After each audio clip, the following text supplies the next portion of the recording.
Hello guys, channel knowledge for you में आपका स्वागत है। इस वीडियो में हम कक्षा 12वीं की अर्थशास्त्र का अध्याय 2 अर्थव्यवस्था एवं उसकी केंद्रीय समस्याएं एवं समष्टि अर्थशास्त्र के प्रश्नोत्तर को हल करेंगे। तो चलिए देखते हैं कि अर्थव्यवस्था एवं उसकी केंद्रीय समस्याएं कौन सी हैं। लेकिन इससे पहले आप बहुत ही थोड़ा सा समय लेंगे जिसमें आप यह जान लीजिए कि अर्थव्यवस्था क्या है। What is an economy? तो एक ऐसी व्यवस्था जिसके अंतर्गत उस क्षेत्र के व्यक्ति अपनी आजीविका अर्जित करने के लिए भिन्न भिन्न आर्थिक क्रियाएं करते हैं, उसे अर्थव्यवस्था कहा जाता है। अगर सरल शब्दों में कहें तो कोई एरिया है या कोई क्षेत्र है, तो वहाँ के लोग जो इनकम अर्जित करते हैं, तो इनकम अर्जित करने के लिए जो आर्थिक क्रियाएं करते हैं, उसे अर्थव्यवस्था कहा जाता है। अर्थव्यवस्था के 3 प्रकार होते हैं। पहला पूंजीवादी अर्थव्यवस्था, जिसे बाजार अर्थव्यवस्था भी कहते हैं। दूसरा समाजवादी अर्थव्यवस्था, जिसे नियंत्रित अर्थव्यवस्था कहते हैं। और तीसरा मिश्रित अर्थव्यवस्था।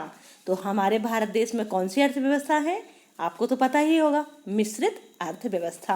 पूंजीवादी अर्थव्यवस्था में पूंजी को लेकर चलते हैं, समाजवादी अर्थव्यवस्था में समाज को लेकर मतलब समाज का कल्याण देखते हैं, और मिश्रित अर्थव्यवस्था दोनों की मिली जुली होती है, मतलब पूंजीवादी और समाजवादी दोनों का मिला जुला रूप होता है। अब इसके बाद देखेंगे कि आर्थिक समस्या क्या है। आर्थिक समस्या क्यों आती है?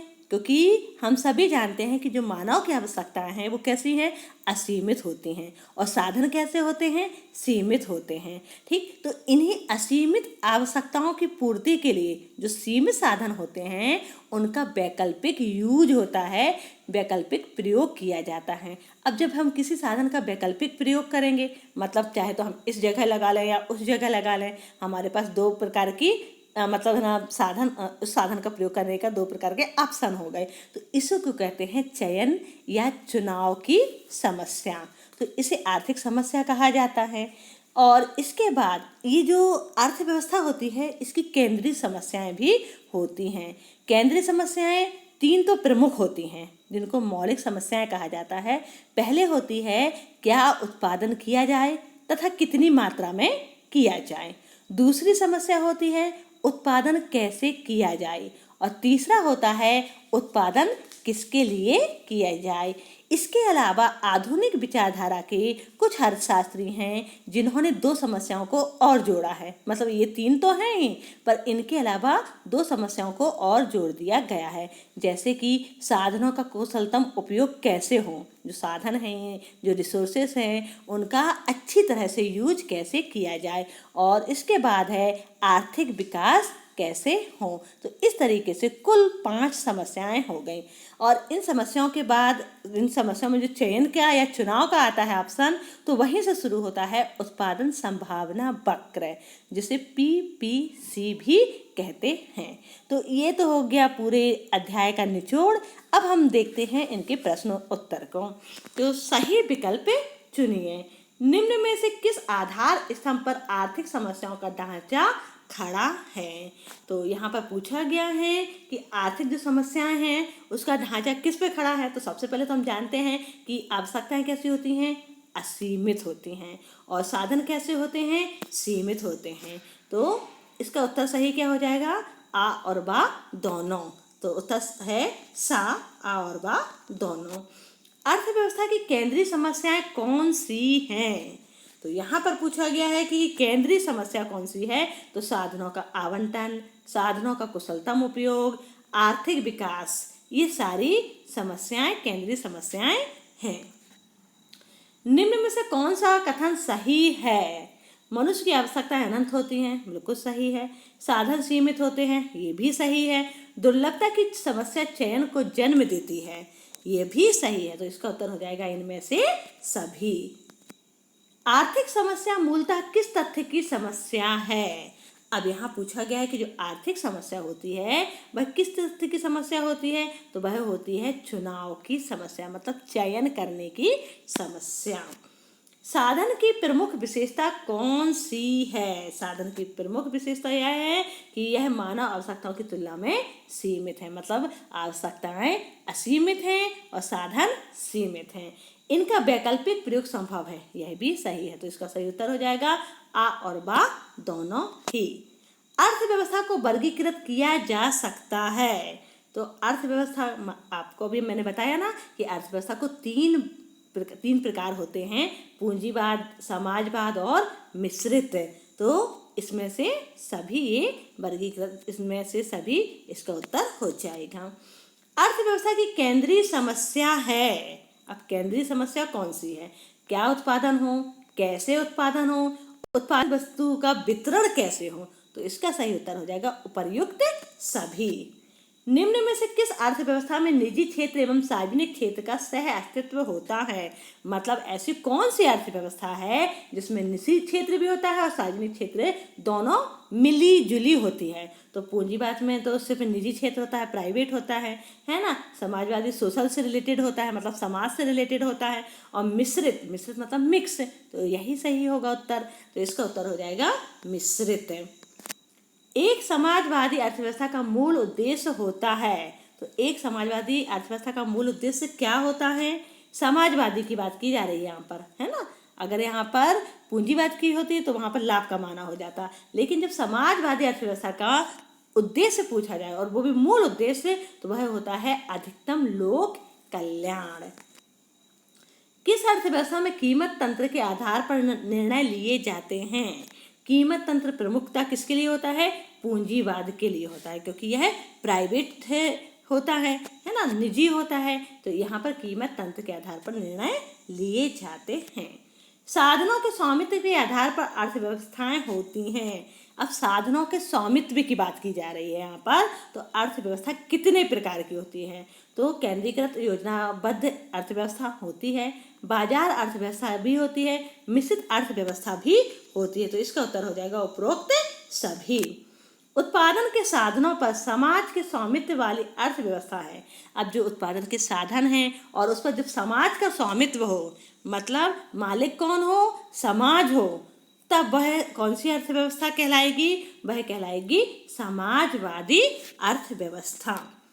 किन वस्तुओं का उत्पादन होगा, इसका निर्धारण पूंजीवादी प्रणाली में होता है। तो कीमत प्रणाली द्वारा होता है, क्योंकि जो पूंजीवादी होता है उसमें प्रणाली के द्वारा ही तय किया जाता है। अवसर लागत है। अब अवसर लागत क्या होता है? तो अवसर लागत होता है दूसरे सर्वश्रेष्ठ विकल्प का त्याग। जो मुझे सर्वश्रेष्ठ विकल्प मिल रहा है उसको भी त्याग दिया जाए तो उसे अवसर लागत कहा जाता है। समाजवाद में पाया जाता है। समाजवाद में क्या पाया जाता है? समाजवाद में सामाजिक स्वामित्व पाया जाता है, क्योंकि आर्थिक चक्र, वर्ग संघर्ष, प्रतियोगिताएं तो किसमें पाई जाती हैं? पूंजीवाद में पाई जाती हैं, लेकिन समाजवाद में सामाजिक स्वामित्व पाया जाता है। उत्पादन संभावना वक्र का ढाल गिरता है। जो उत्पादन संभावना वक्र है, जिसे PPC भी कहा जाता है, वह ऊपर से नीचे की ओर गिरता है। उत्पादन संभावना वक्र कैसा होता है? उत्पादन संभावना वक्र अक्ष की ओर नतोदर होता है। ठीक, मतलब नतोदर अभी देखा था ना कि ऊपर से नीचे गिरता हुआ, तो अक्ष की ओर नतोदर होता है। उस वक्र का नाम बताएं जो आर्थिक समस्या दर्शाता है। तो वह वक्र का नाम है PPC, मतलब उत्पादन संभावना वक्र। यही वह वक्र है जो आर्थिक समस्या को दर्शाता है। संपूर्ण अर्थव्यवस्था के संचालन का सही चित्र प्रस्तुत न करना किसकी समस्या है? ये व्यष्टि अर्थशास्त्र की समस्या है। योगात्मक अर्थशास्त्र कहलाता है। तो योगात्मक अर्थशास्त्र समष्टि अर्थशास्त्र को कहते हैं। समष्टि अर्थशास्त्र का मुख्य यंत्र है। समष्टि अर्थशास्त्र का मुख्य यंत्र राष्ट्रीय आय विश्लेषण है। समष्टि एवं व्यष्टि अर्थशास्त्र एक दूसरे के पूरक हैं। तो इसका उत्तर हो जाएगा पूरक हैं। समष्टि अर्थशास्त्र को कहते हैं तो समष्टि अर्थशास्त्र को योगात्मक अर्थशास्त्र भी कहते हैं, राष्ट्रीय आय विश्लेषण भी कहते हैं, आय व रोजगार सिद्धांत भी कहते हैं, या उपर्युक्त सही। तो इसका सही उत्तर हो जाएगा उपर्युक्त सही, क्योंकि ये तीनों कहा जाता है। निम्नलिखित में से कौन सी अर्थव्यवस्था की केंद्रीय समस्या नहीं है? यहाँ पूछा गया है अर्थव्यवस्था की केंद्रीय समस्या नहीं है। ये केंद्रीय समस्या है, मतलब क्या उत्पादन किया जाए, ये है। कैसे उत्पादन किया जाए, ये भी है। किसे रोजगार दिया जाए, ये नहीं है। किसके लिए उत्पादन किया जाए, ये है। तो इसका सही उत्तर हो जाएगा किसे रोजगार दिया जाए। किस अर्थशास्त्री ने आर्थिक समस्याओं को 5 भागों में बांटा है? तो F.H. नाइट ने आर्थिक समस्या को 5 भागों में बांटा है। आर्थिक समस्याएं क्यों उत्पन्न होती हैं? तो आर्थिक समस्याएं क्योंकि मानव की जो आवश्यकता है वो असीमित होती हैं। इन आवश्यकताओं को संतुष्ट करने के जो साधन होते हैं वो सीमित होते हैं, और इन साधनों के वैकल्पिक प्रयोग संभव होते हैं। तो इसका सही उत्तर हो जाएगा उपर्युक्त सभी। प्रश्न दूसरा है, एक शब्द एक वाक्य एवं लघुत्तरीय प्रश्नोत्तर। अवसर लागत को क्या आर्थिक लागत भी कहते हैं? मतलब जो अवसर लागत है उसका दूसरा नाम क्या आर्थिक लागत है? तो इसका उत्तर हो जाएगा हाँ, अवसर लागत को आर्थिक लागत भी कहते हैं। अवसर लागत क्या है? अवसर लागत दूसरे सर्वश्रेष्ठ कार्य से प्राप्त त्यागा गया लाभ है। मतलब हमें जो सर्वश्रेष्ठ कार्य मिल रहा था, अगर हमने उस सर्वश्रेष्ठ कार्य को छोड़कर पहले कार्य को या दूसरे कार्य को पसंद कर लिया तो वह अवसर लागत कहलाती है। समष्टि अर्थशास्त्र के कितने प्रमुख क्षेत्र हैं? समष्टि अर्थशास्त्र के प्रमुख क्षेत्र में फर्म, सरकार, परिवार एवं विदेशी व्यापार शामिल होता है। आर्थिक समस्याओं का मूल कारण क्या है? सीमितता।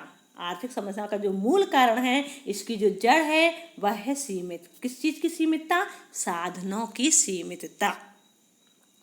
आर्थिक प्रणाली कितने प्रकार की होती है? आर्थिक प्रणाली 3 प्रकार की होती है। पूंजीवाद अर्थव्यवस्था में केंद्रीय समस्याओं का समाधान किसके द्वारा होता है? कीमत संयंत्र के द्वारा होता है। क्या उत्पादन किया जाए, किस प्रकार की समस्या है? अब यहाँ पर जो समस्या है कि क्या उत्पादन किया जाए, तो ये कैसी समस्या हो गई? चुनाव करने की समस्या हो गई। चयन किया जाता है, यहाँ पर चॉइस की समस्या उत्पन्न हो गई। कैसे उत्पादन किया जाए, किस प्रकार की समस्या है? उत्पादन तकनीक की समस्या है। मतलब कि हम कैसे उत्पादन करें, 2 तरीका हो सकता है ना, या तो पूंजीवादी तरीके से पूंजी के रूप में किया जाए या श्रम के रूप में किया जाए, 2 तरीके हो गए। और किसके लिए उत्पादन किया जाए, किस प्रकार की समस्या है? तो राष्ट्रीय उत्पाद वितरण की समस्या है। मतलब व्यक्तिगत वितरण किया जाए या कार्यात्मक वितरण किया जाए। वह प्रणाली जिससे व्यक्ति एवं राष्ट्र जीविकोपार्जन करते हैं क्या कहलाती है? वह अर्थव्यवस्था कहलाती है। अर्थव्यवस्था का स्वरूप कैसा होता है? गत्यात्मक होता है, मतलब गतिशील होता है। आर्थिक स्वतंत्रता किस अर्थव्यवस्था में पाई जाती है? पूंजीवादी अर्थव्यवस्था में आर्थिक स्वतंत्रता पाई जाती है। किस अर्थव्यवस्था में निजी क्षेत्र को सीमित कर दिया जाता है? समाजवादी अर्थव्यवस्था में निजी क्षेत्र को सीमित कर दिया जाता है। शोषण का सरकारीकरण किस अर्थव्यवस्था का दोष है? समाजवाद का दोष है। भारत में किस अर्थव्यवस्था को अपनाया गया है? भारत में मिश्रित अर्थव्यवस्था को अपनाया गया है। पूंजीवाद की सभी संस्थाओं का हृदय किसे कहा जाता है? तो पूंजीवाद की जो सभी संस्थाएं होती हैं तो उसका हृदय तो लाभ को ही कहा जाएगा। मतलब लाभ मिल रहा है तो सब कुछ है। वर्ग संघर्ष किस अर्थव्यवस्था की विशेषता है? यह भी पूंजीवाद की विशेषता है। अर्थव्यवस्था की केंद्रीय समस्या क्या कहलाती हैं? आधारभूत कार्य कहलाती हैं। चुनावों की सूची बताने वाला वक्र कौन सा है? उत्पादन संभावना वक्र है, PPC। उत्पादन संभावना वक्र मूल बिंदु की ओर कैसा होता है? नतोदर होता है। समूह की संरचना के महत्व पर कौन सा अर्थशास्त्र ध्यान नहीं देता है? समष्टि अर्थशास्त्र ध्यान नहीं देता है। किसका मुख्य यंत्र राष्ट्रीय आय विश्लेषण है? समष्टि अर्थशास्त्र का मुख्य यंत्र राष्ट्रीय आय विश्लेषण है। कौन सा अर्थशास्त्र अर्थव्यवस्था में सामान्य मूल्य के स्तर का अध्ययन है? तो समष्टि अर्थशास्त्र। इसके बाद में अर्थशास्त्र जिसमें आय एवं रोजगार सिद्धांत सम्मिलित किया जाता है, वह कौन सा है? समष्टि अर्थशास्त्र है। एक अतिरिक्त इकाई को उत्पादित करने की अवसर लागत क्या कहलाती है? एक अतिरिक्त इकाई को उत्पादित करने की अवसर लागत सीमांत अवसर लागत कहलाती है। विजातीय समूह की समस्या इसकी एक सीमा है? तो समष्टि अर्थशास्त्र की एक सीमा होती है या दोष होता है।